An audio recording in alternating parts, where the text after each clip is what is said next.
Il y a personne. La première fois, allez.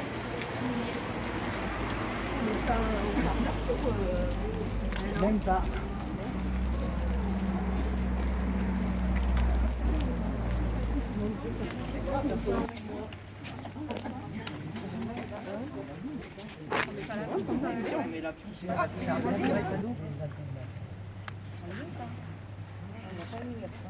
Et non. Eh ben voilà, on est dedans, hein. On y est arrivé.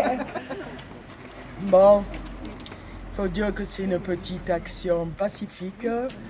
On est venu faire coucou aux collègues, montrer que les suspendues existent toujours, qu'elles ne sont pas mortes et que il faut penser à elles aussi. Voilà, ça sera rapide, non violent, juste pour nous exprimer. Comme d'habitude d'ailleurs.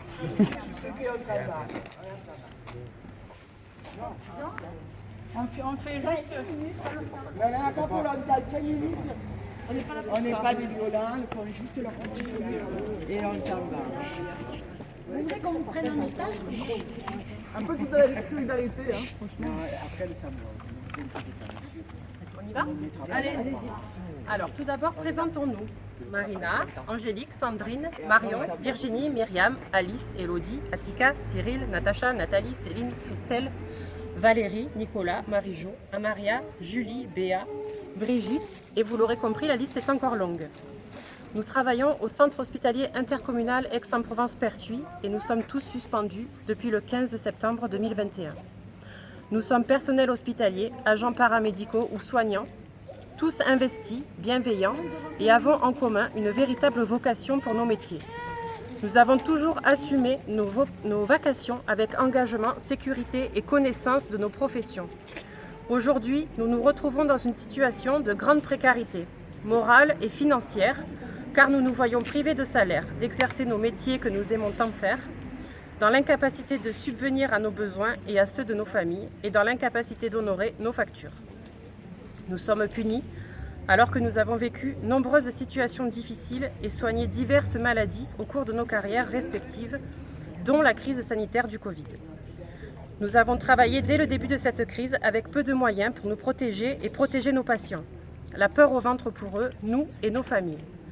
Pour certains d'entre nous, le télétravail a été possible afin de maintenir la pérennité de l'hôpital, car nous sommes tous, peu importe notre catégorie de métier, importants au fonctionnement de notre hôpital. Nous, soignants, sommes confrontés au quotidien à des situations difficiles dans la prise en charge de nos patients, les accompagnant même jusqu'à leur dernier souffle. Durant la période du Covid. Le plus difficile aura été d'accompagner et de soutenir nos patients isolés. Crise sanitaire oblige, les visites de leurs familles étaient interdites. Nous étions leur seul repère. Petit moment de gaieté de leur journée et seul lien social.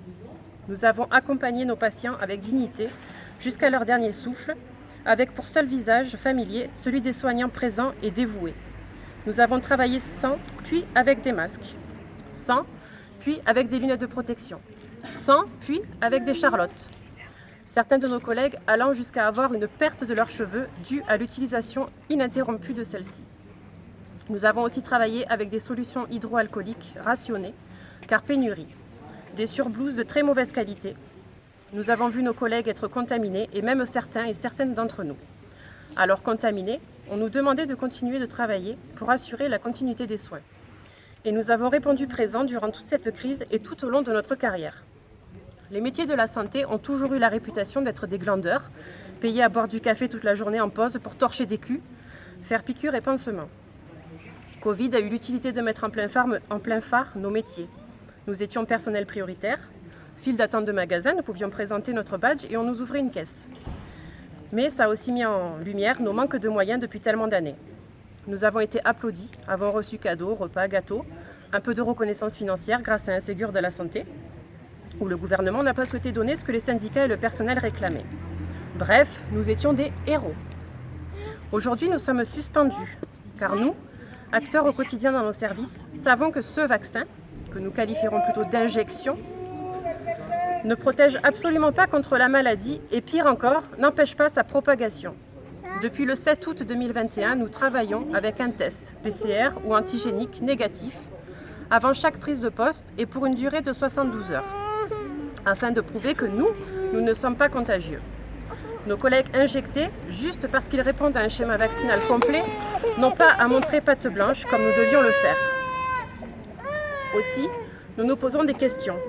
Qui, entre eux et nous, étions les plus dangereux ? Pfizer ou Moderna, dont certains pays nordiques l'arrêtent pour les moins de 30 ans, ne sont-ils réellement que nos seules options pour accomplir nos gestes, soigner, aider, soutenir et protéger ? Quel recul avons-nous vis-à-vis des traitements à court, moyen et long terme ? Avons-nous obligation de mettre nos santé en danger avec des injections dont tout le monde fuit les responsabilités futures ? Combien d'injections allons-nous accepter pour travailler ? Sommes-nous du mauvais personnel, mauvais soignants, car nous refusons cette injection ? Face à cette dernière question, c'est malheureusement l'étiquette à laquelle nous sommes réduits de par les médias, le gouvernement et selon l'opinion publique. Cela est très blessant d'être considérés comme des héros aujourd'hui, nous qui donnons le meilleur de nous-mêmes au quotidien.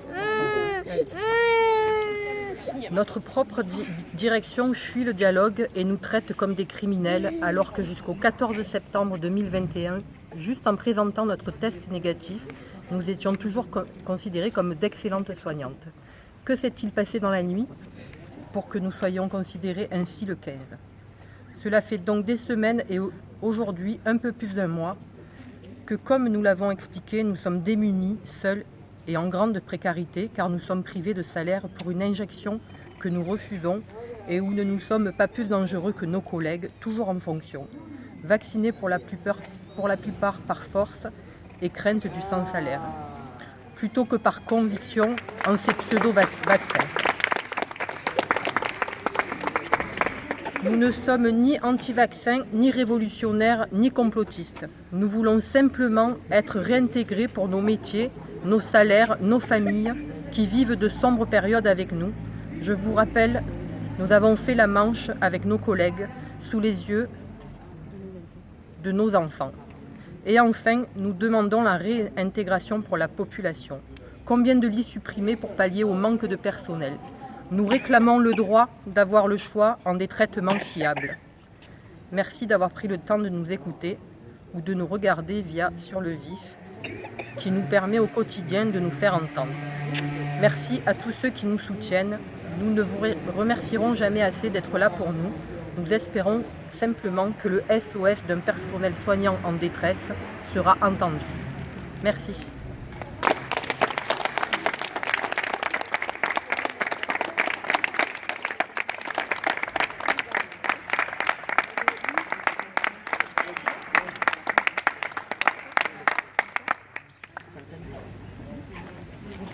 Bonjour les collègues.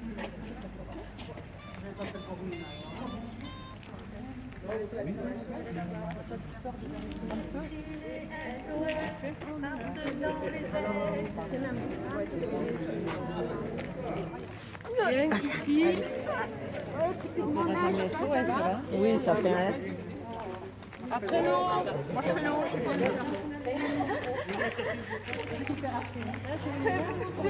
À part que je ne mette pas les pieds sur la figure. À tout. Ça va?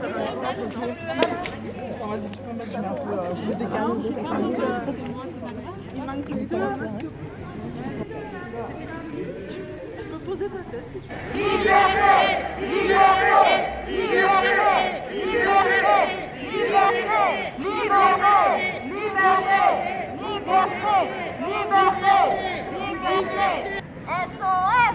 Soignante en détresse! SOS!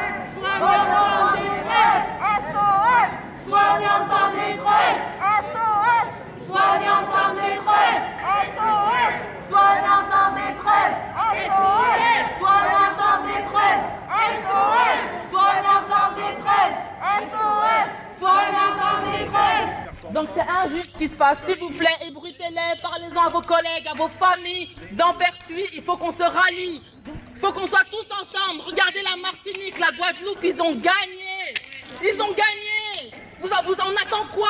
Qu'est-ce qu'on attend? Ils ont gagné. On est gagné.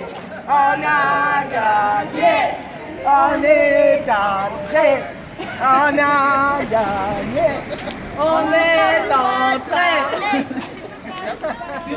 Liberté. On est là.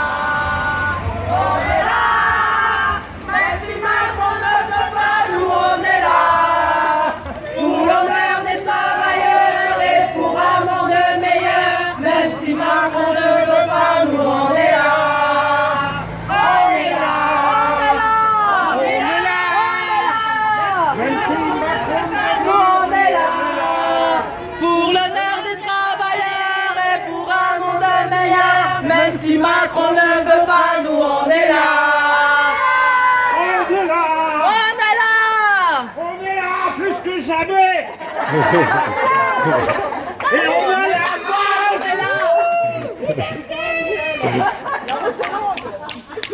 Macron, t'en passes. On n'en veut pas. Macron, t'en passes. On n'en veut pas. Macron, t'en passes. On n'en veut pas. Macron, t'en passes. On n'en veut pas.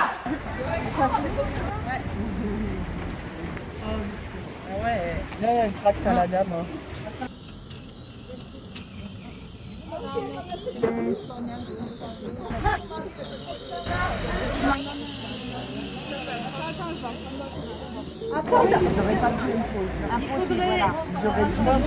Une soignante là-bas, Et on là-bas, nous là-bas. Allez. Allez. Alors, attends, je donne. Tiens,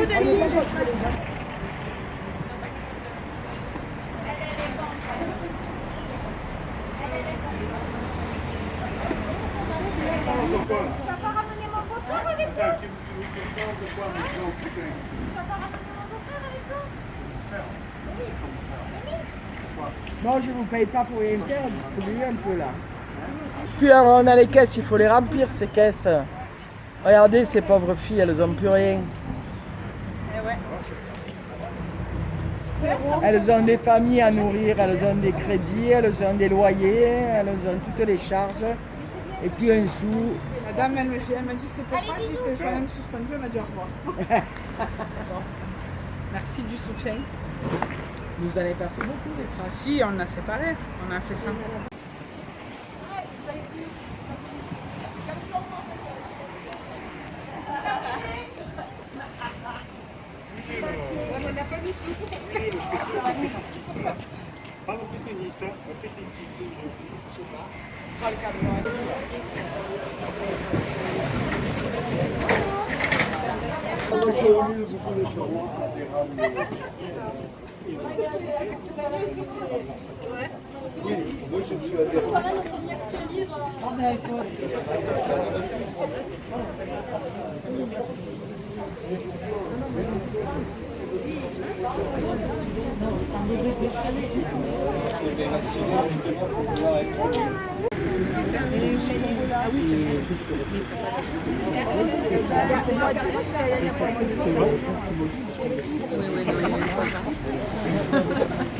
C'est raté là, avec Manu. Allez, on est ensemble. Bisous à tous. Bisous Manu, bisous tout le monde. Ciao. Ciao.